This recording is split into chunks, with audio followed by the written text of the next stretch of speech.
Hello, welcome to my channel Debpriya's canvas. আশা করি তোমরা সবাই ভীষণ ভালো আছো, আর আমিও কিন্তু বেশ ভালো আছি। শুভ ঈশ্বর বিজয়ায় বড়দের জানাই অনেক প্রণাম, ছোটদের জন্য অনেক ভালোবাসা আদর, আর সঙ্গে আমার বন্ধুদের জন্য অনেক অনেক শুভেচ্ছা। আজ সকাল থেকেই কিন্তু ওয়েদারটা এরকম, ঝোড়ো হাওয়া সঙ্গে ঝিরিঝিরি বৃষ্টি আর এরকম মেঘলা আকাশ। মন্দ নয়, কিন্তু বেশ ঠান্ডা ঠান্ডা হয়ে গেছে ওয়েদারটা। আর বৃষ্টির দিনে সবুজ গাছপালাগুলো যেন আরও সবুজ দেখায়। এই যে এই সামনের টগর ফুলের গাছটা, এই কিন্তু বহু পুরনো গাছ, তারই ফুল ঠাকুরের পায়ে সাজানো আছে।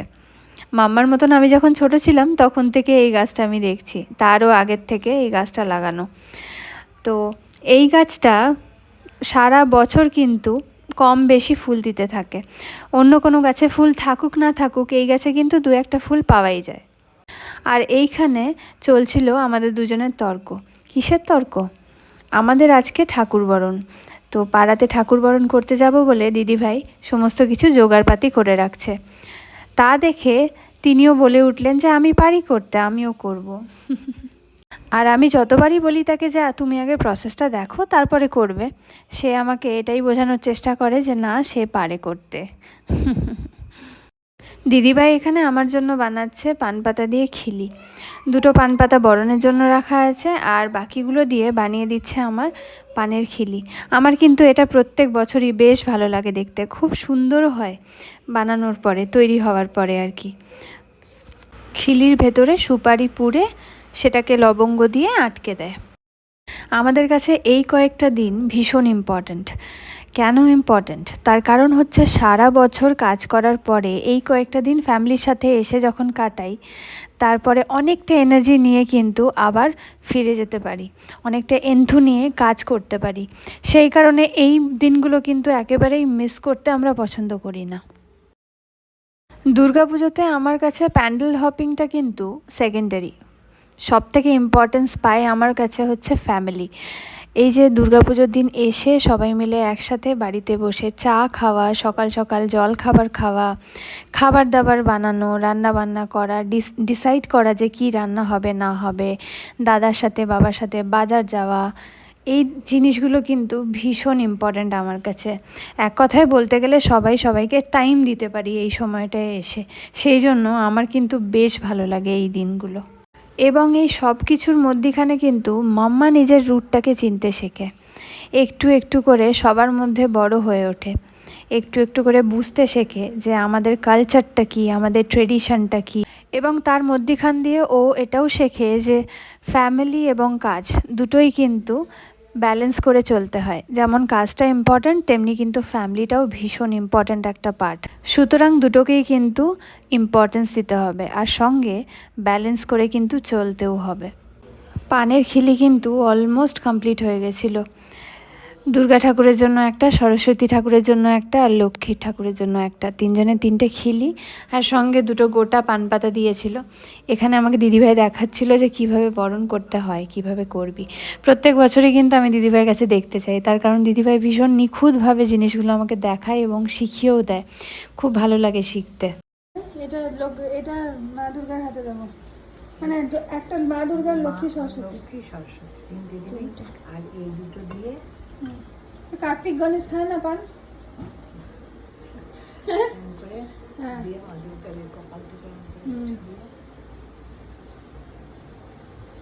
তিনবার করতে হয় এটা, পায়ে ছোঁয়াতে হয় গাল থেকে নিয়ে, আগে কপাল থেকে নিয়ে গালের পানি দিয়ে এরকম করতে করতে হাঁটু পর্যন্ত সব ঠাকুর কি করছো এরকম বল? এটা কি, তারপরে এটা রেখে দেবো, এইটা নিয়ে আসবি ঘরে, আর এগুলো সব হাতে দিয়ে আসবি। ঠিক আছে। আর সিঁদুরের কৌটো থাকবে এখানে, সিঁদুরের কৌটো, এখানে একটা কয়েন। বাপরে বাপ,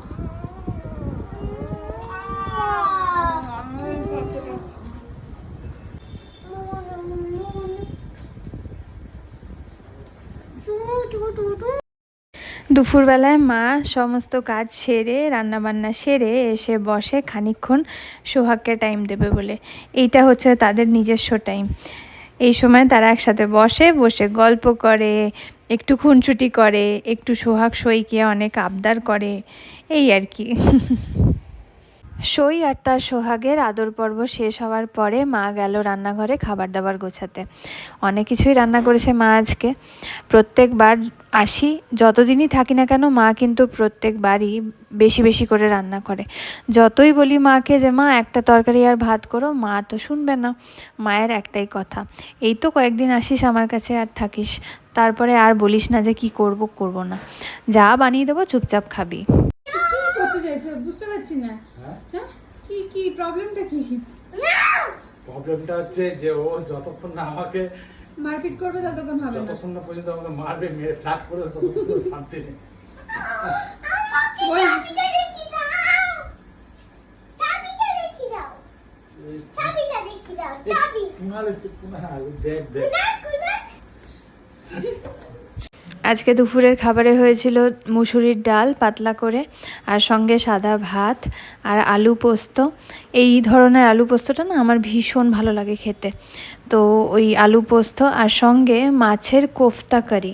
আমার মেয়ে মাম্মা কিন্তু মাছ খুব একটা পছন্দ করে না ওই কাটার জন্য, তো মা সেই জন্য সমস্ত কাটাগুলোকে বার করে মাছটাকে ফার্স্টে সেদ্ধ করে সেখান থেকে কাটা বের করে সেটাকে আবার কোপ্তার শেপ দিয়ে বানিয়ে সেটা কারি করেছিল। তো সেটাতে দেখলাম মাম্মা বেশ ভালোই খেলো, মানে অন্যান্য দিনের তুলনায় এই আজকে কিন্তু বেশ অনেকখানি খেয়েছিল মাছ।